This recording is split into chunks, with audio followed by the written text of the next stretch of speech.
Bismillahirrahmanirrahim. Assalamualaikum warahmatullahi wabarakatuh. Pada kesempatan kali ini, izinkan kami melakukan koneksi antar materi pada modul 2.1 tentang pembelajaran berdiferensiasi sebagai bagian dari alur Merdeka dalam program pendidikan guru penggerak wilayah Mitra Kabupaten Lombok Timur Angkatan 2.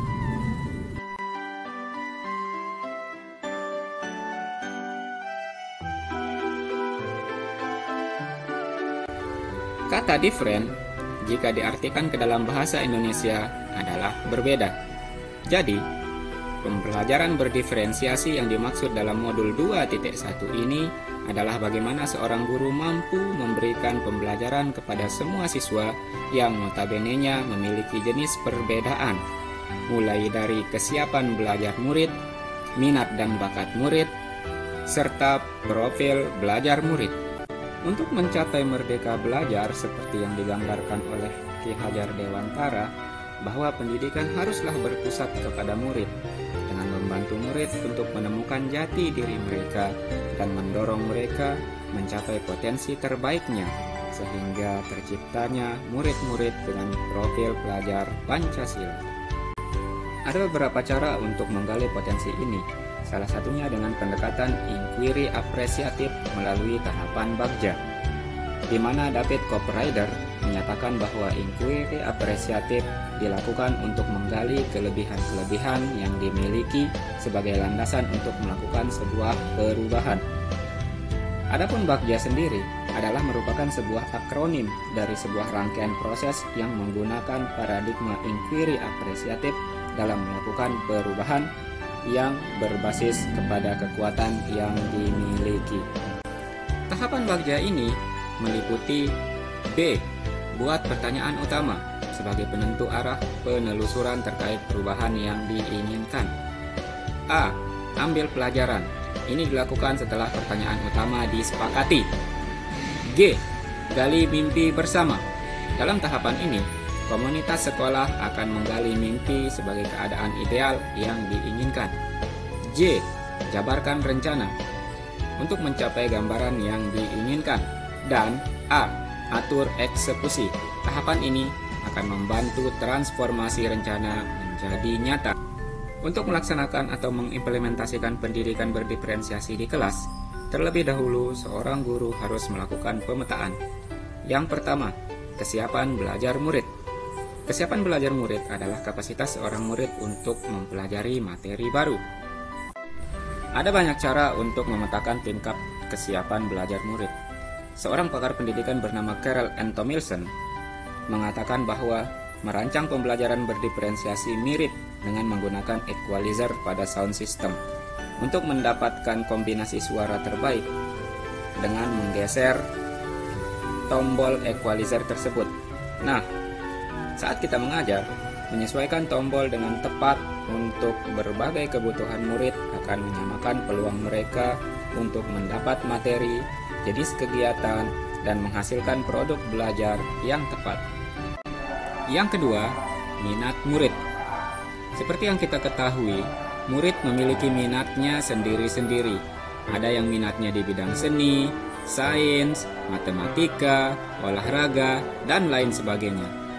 Karena minat murid adalah satu motivasi yang penting bagi murid untuk dapat terlibat aktif dalam proses belajar mengajar. Tomilson menjelaskan bahwa mempertimbangkan minat murid dalam merancang pembelajaran memiliki tujuan, di antaranya yang pertama, membantu murid menyadari bahwa ada kecocokan antara sekolah dan keinginan mereka sendiri untuk belajar. Yang kedua, menunjukkan keterhubungan antara semua pembelajaran. Yang ketiga, menggunakan keterampilan atau ide yang familiar bagi murid sebagai jembatan untuk mempelajari ide atau keterampilan yang baru bagi mereka. Dan yang keempat, untuk meningkatkan motivasi murid untuk belajar. Kemudian yang ketiga adalah profil belajar murid. Profil belajar murid itu sendiri adalah profil belajar yang dimiliki oleh masing-masing murid terkait oleh banyak faktor, antara lain seperti bahasa, budaya, kesehatan, keadaan keluarga, dan lingkungan, dan lain sebagainya.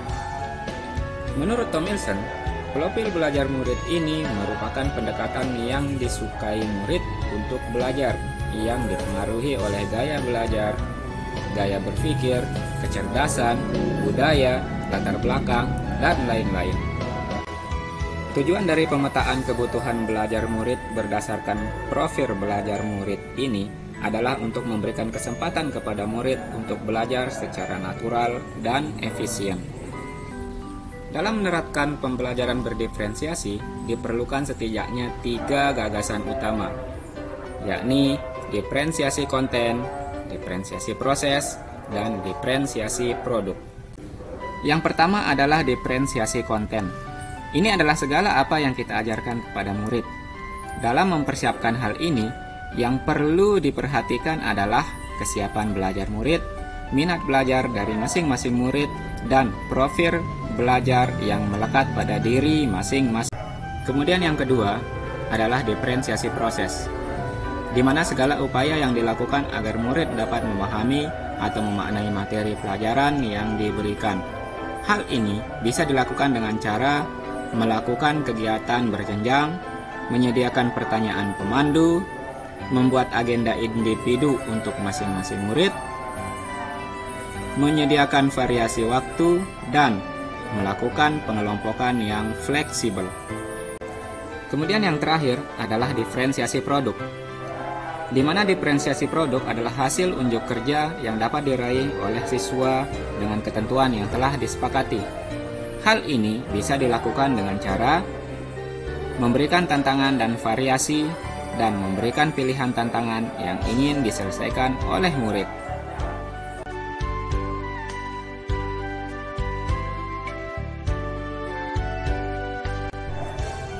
Demikian koneksi antar materi pada modul 2.1 tentang pendidikan berdiferensiasi ini.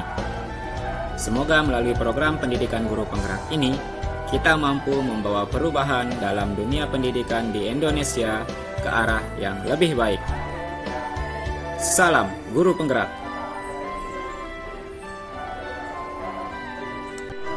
Salam Guru Penggerak. Guru bergerak, Indonesia maju.